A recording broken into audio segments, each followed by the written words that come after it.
गांव निशिवन अपनी शांति और सुंदरता के लिए जाना जाता था, लेकिन इस गांव के लोग एक रहस्य से डरते थे।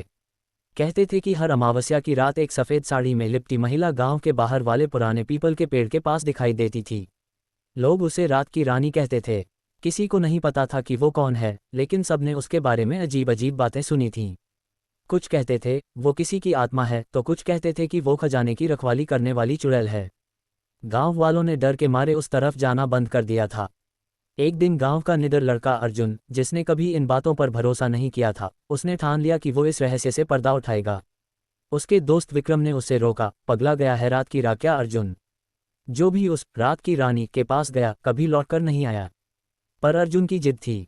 अमावस्या की रात उसने एक टॉर्च और एक लकड़ी उठाई और निकल पड़ा उस पुराने पीपल के पेड़ की ओर। रात काली थी, आसमान में तारे भी जैसे डर के मारे छुप गए थे। हवा में अजीब सी सिहरन थी। अर्जुन का दिल तेजी से धड़क रहा था, लेकिन उसके कदम ठिठके नहीं। जैसे ही वह पेड़ के पास पहुंचा, उसे हल्की सी सिसकी सुनाई दी। अर्जुन ने टॉर्च जलाकर देखा। सच में सफ़ेद साड़ी में लिपटी एक महिला वहां बैठी थी। उसके लंबे खुले बाल और धुंधली आंखें रात के अंधेरे में चमक रही थीं। अर्जुन की सांसें रुक गईं, लेकिन तभी महिला ने सिर उठाकर अर्जुन को देखा और उसकी आंखों से आंसू बहने लगे। अर्जुन ने साहस जुटाकर पूछा, तुम कौन हो? महिला ने धीरे से कहा, मैं रानी हूँ, लेकिन वो रानी नहीं जिसे लोग सोचते हैं।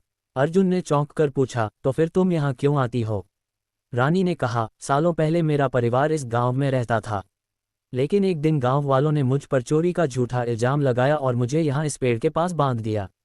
मेरे परिवार ने मुझे बचाने की कोशिश की, लेकिन गांव वालों ने उन्हें भी भगा दिया। मैं डर और शर्म से यहीं मर गई। मेरी आत्मा यहाँ बंध गई है, क्योंकि मेरी सच्चाई कभी सामने नहीं आई। अर्जुन के दिल में दर्द की लहर दौड़ गई। वह दौड़कर गांव वापस गया और सुबह सबको इस कहानी के बारे में बताया।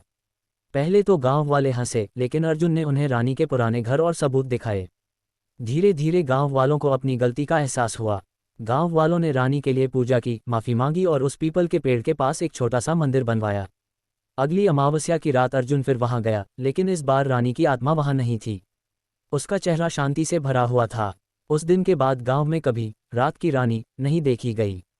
निशिवन गांव फिर से खुशहाल हो गया और अर्जुन सबका हीरो बन गया।